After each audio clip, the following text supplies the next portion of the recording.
Hey everybody! Feels good to be back. How long has it been? A week? Oh well.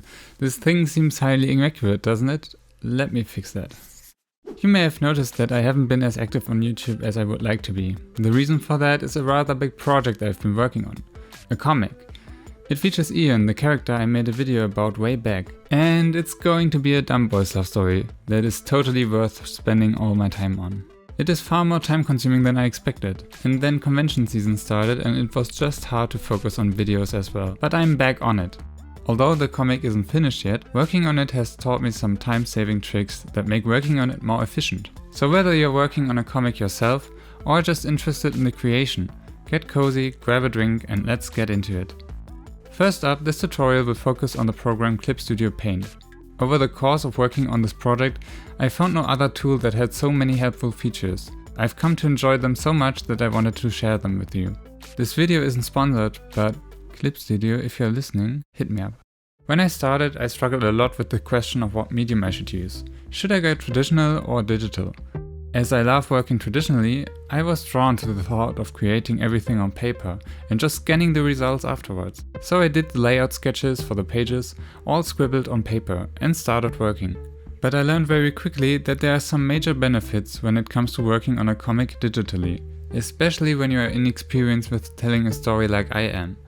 So even though I already did layout sketches and planned the pages beforehand, I often found myself very insecure with my initial plans when it came to actually working on the pages. But when I worked digitally and there were some panels I disliked, some faces I would have liked to zoom in, or just editing the position of speech bubbles, there was no problem changing that in an instant. On paper, I would find myself in a bad situation, because it's impossible to just quickly try and rearrange things without having to trace your panels all over again. Just look at how slow this is. Of course, this isn't an issue if you are confident in what you're doing, but even then it's always nice to have more options. That's why I decided with the first page that I will have to go digital with my project. And there are even more benefits, which we are going to have a look at now. If you have seen my 10 digital art tips video, then you know that personally I prefer Photoshop for digital painting. But line art, in my experience, tends to come out better in Clip Studio. Besides that, there's another reason why I think Clip Studio is better suited for comic projects.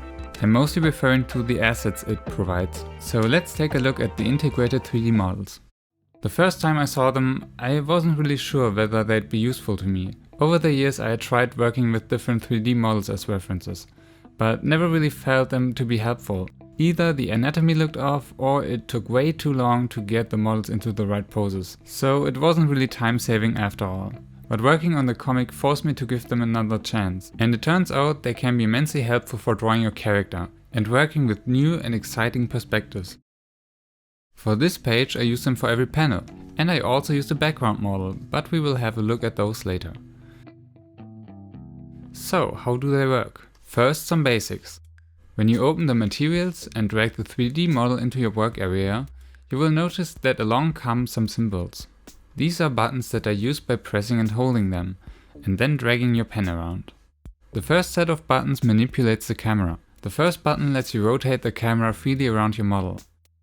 The button right next to it lets you move the camera around the scene. Use the third button to zoom in and out.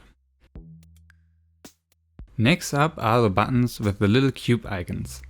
Moving the model around is split into two different modes. The first button lets you move the model up or down and left or right. This lets you place characters under or above the ground. The last button is used for moving the model along the ground. You can move them to the right or left and further into the foreground or the background. These two move modes complement each other, as they only ever let you move the model within 2 dimensions at any time. The remaining set of buttons are used to rotate the model. The first button generally lets you rotate the model in any direction. The next rotation button locks the rotation to a specific axis. Imagine putting a painting on a wall and rotating it there. That is the only way this button lets you rotate the model. The other rotation button turns the model along a vertical axis. So if you want to turn your character around to face the other way, use this button. By double-clicking the arrows and circles around the model, you can achieve the same kind of movements and rotations. Use whatever feels more comfortable to you. So let's get us an example.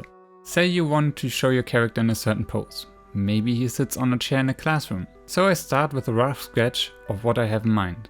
It doesn't need to be accurate, just enough so we have something to work with. We drag the character on our canvas and start modeling.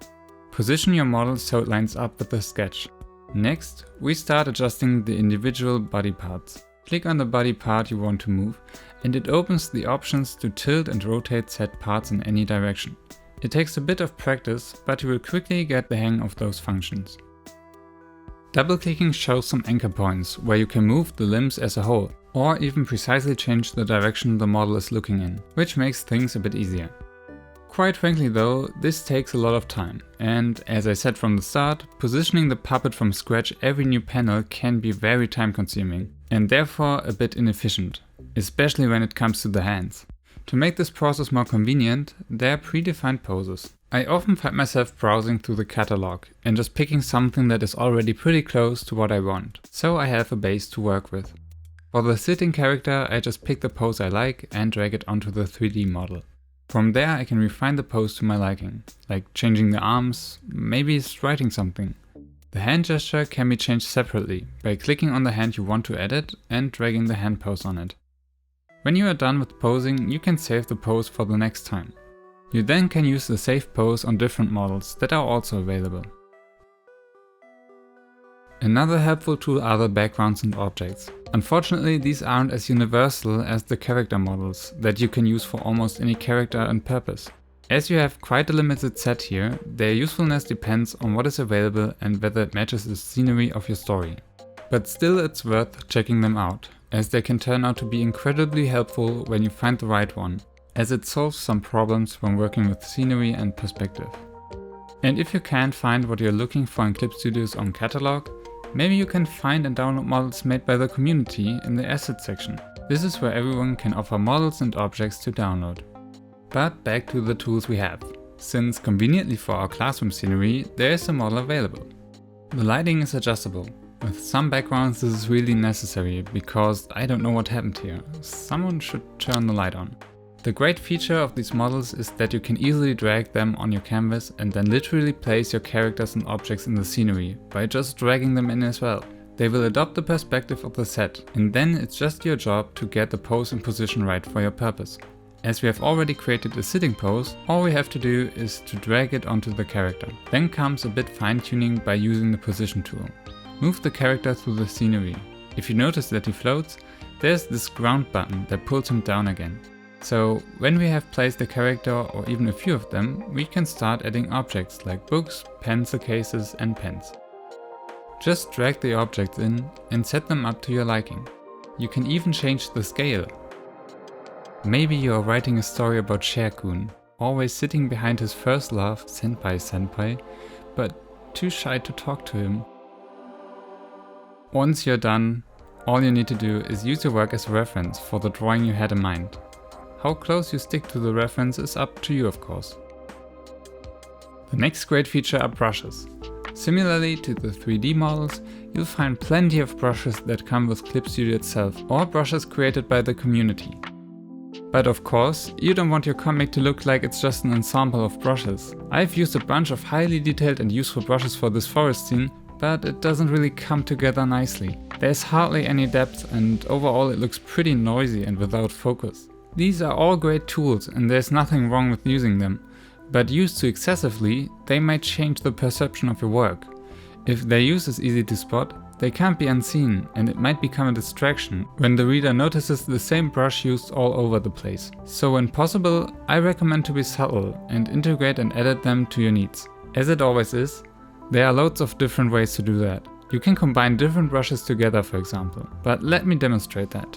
I want to draw a forest background, so first I do a rough sketch of my composition, what perspective I have in mind, where the trees are going to be, etc. The first brush I'm going to use is for basic grass. It's not really detailed, but it helps to give the drawing more depth. Then I start on a different layer using a leaf brush and roughly giving the tree top some shape. Next I use a clipping mask on top and use the same brush but solid black this time to create some shadow. I use a hatching brush to make the shadows look lighter on the bottom part. To make the seam on the top part look more natural, I make a selection to stay inside the lines and use a foliage brush. To add more depth underneath the treetop layer, I use the leaf brush in solid black again and draw some trees that are more in the background. Now for the trunks. I use a few lines and fill them with color so they are not transparent. On top I do a clipping mask and fill the space with a bark textured brush. Then I use a layer mask and a leaf brush to erase the tip of the trunk to make it blend together with the treetop. For the bottom part I use a grass brush so the trunk is connected to the ground as well. As the tree in the foreground is a bit more detailed, I use another brush for the trunk. Then I roughly paint the wood by hand and try to make the transition subtle by adding and covering some details. The rest is basically the same steps as before until we call our landscape finished. We can add some falling leaves or more flowers, it's up to your taste. Last but not least, I want to show you how I created the thumbnail for this video. The comic will still take a bit of time, but hopefully it will be finished soon. It will be available as a comic book in my online shop. If you don't want to miss any updates on the comic, like when it's about to be released, sign up to the newsletter that you can find in the description, or follow me on Instagram or Twitter. Again, please excuse the rare video uploads. If all goes well, I'll upload more often in the future. Thank you so much for watching, and I hope until next time.